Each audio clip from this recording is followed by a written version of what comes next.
Okay, real talk. Remember when school used to mean blackboards, ball pens, and back pain from carrying books? Oh, same. And now, I'm submitting essays through my phone while lying in bed. We really went from chalkboards to Google Docs. Welcome to ICT in education. It sounds super techy and serious, but honestly, it's just how technology is transforming how we learn.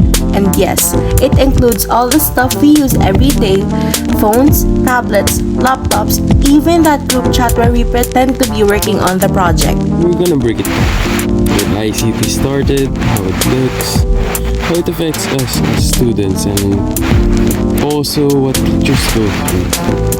Because the skills we're actually learning from all this. Let's go way back, like pre-Wi-Fi days. Education used to be very analog.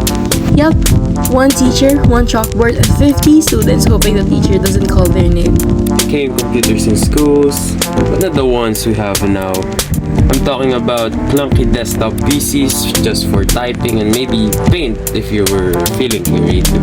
In the Philippines, the Department of Education started the DCP, or the DepEd Computerization Program, to give public schools computer access. It was a solid step, but still far from what we have now. 8-12 came in, boom, ICT became an official subject. Like you actually get graded for knowing how to use a computer and do this stuff properly. Which sounds easy until you realize Control plus Z won't undo a failed exam. Fast forward to now, and bro, tech is because I can be a third teacher. Fact, I've submitted homework on Google Classroom, done quizzes on quizzes, and watched lectures on YouTube at 2 times the speed, of course. Some classes even use AI tools, interactive boards, online forums. We're like living in a Black Mirror episode, but education. And then COVID happened. Remember that shift? Suddenly we were doing Zoom classes in pajama bottoms. With the mic off, camera off, brain off.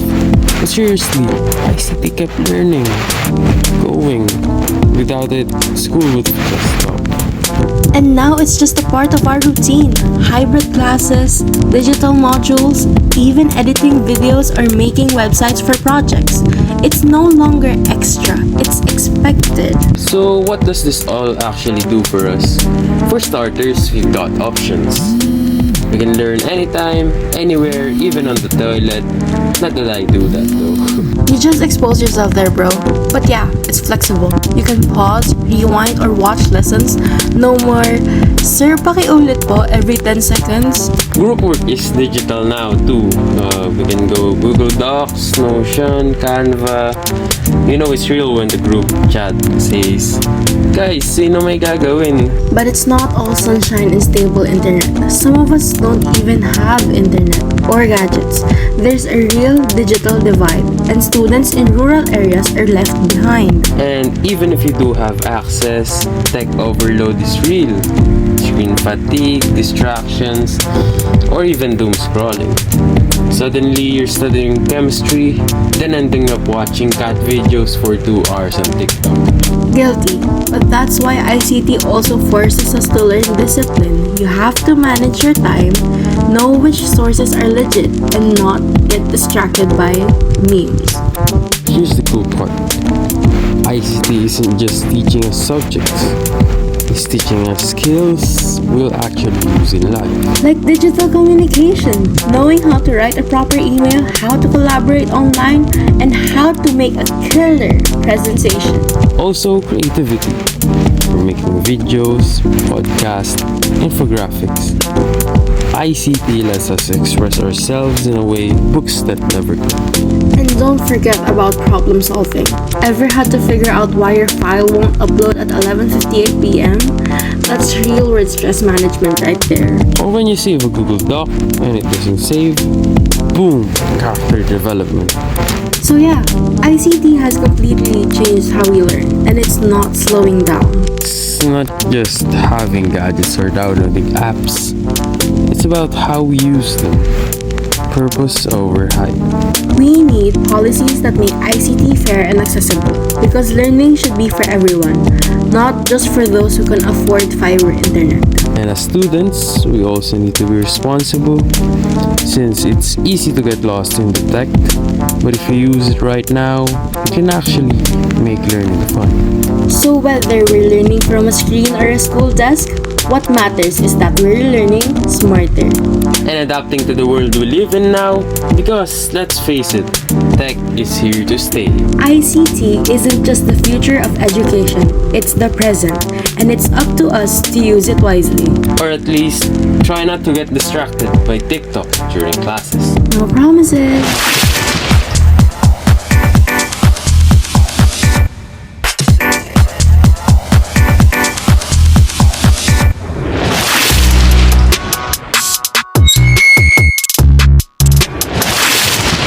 Hi, it's me, 𝙂𝙧𝙤𝙪𝙥, and tonight we have a student from Newborn City to share her experiences on how ICT helped her in the academy.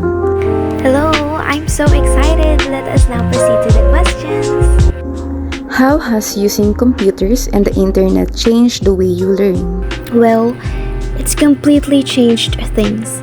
Before, learning felt more like contained. It was mostly textbooks and the library. Now, with the computers and internet, I can access so much more information so easily. I can research topics in much greater depth, finding different perspectives and details I wouldn't have found otherwise. Plus, collaborating is way easier. We use online tools to work on projects together, such as Canva and Google Docs, even if we're not in the same place. And the interactive stuff, like simulations and educational games, it really makes learning more fun and it helps me understand things better. For example, I'm studying biology, and using those 3D anatomy programs has been a great game changer. What are your favorite educational apps or websites and why? That's a tough one because it depends on what I'm studying. But I really like Khan Academy. It's so well organized and the explanations are very clear. It's great for reviewing concepts, especially in my program. Also, I love Quizlet. It is a lifesaver for memorizing things. The flashcards really helped me a lot. And for group projects, I really love Google Docs and Slides because they are very essential. We can all work on the same thing and at the same time. And I find YouTube channels like Crash Course super helpful. They explain things visually, which works well for me since I am a visual learner. How has technology helped you to collaborate with your classmates on projects? For me, technology has made group projects so much smoother. We use Google Docs and Slides, and it is amazing how easy it is to work on the same document at the same time. Even if we were not together, we can chat, share files rather, and everyone can see the changes instantly. It has really improved our teamwork and efficiency as a group. Before, we'd have to email documents back and forth, and which was a lot slower and more confusing. What are some of the challenges you faced when using technology for learning? The biggest challenge, I think, is probably internet access. If the connection is bad, it is hard to do anything online. And there's so much information out there, and sometimes it can be overwhelming trying to find reliable sources. It takes time to learn how to evaluate websites and make sure the information is accurate. Plus, it's easy to get distracted, the rise of TikTok and other social media. It really made me distracted. And social media and other sites can be a huge time waster. Do you think technology makes learning more engaging or less engaging? I think it can make it more engaging, but it depends how it is used.